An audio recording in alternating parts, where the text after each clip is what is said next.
So, we've had a lot of things in the news about global shortages, obviously conflicts in Eastern Europe, that where we get a large portion, a large market share, for over 44% of the potash supply globally. So it kind of leads me to the other question that we have here, which is how can the understanding of the soil food web change the way we grow food, especially what we see with global interruptions and limitations of synthetic fertilizer production and distribution? That's an easy one because if you go back to growing plants the way we did, through the millennia, um, you don't need inorganic fertilizers. You don't need pesticides. You don't need all of those toxic chemicals.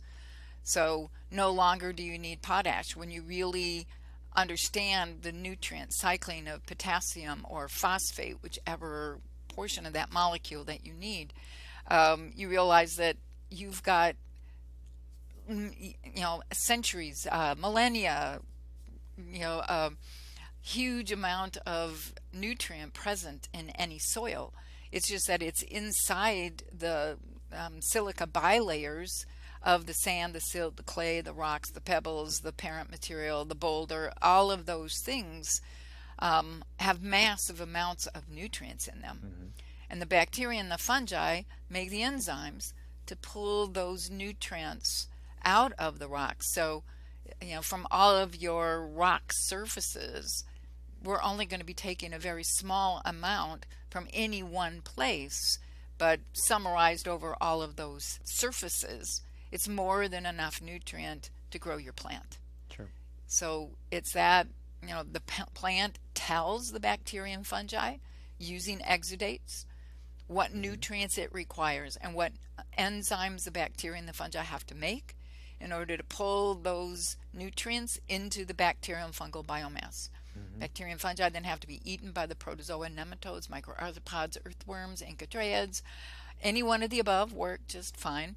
And they poop out, which is why we usually call this the poop loop, Hmm. because it's the fecal material coming out of these larger predators that actually turns all of those nutrients into a form that the plant can take up. And all of this is going on in the root system because it's the plant that put out the exudate.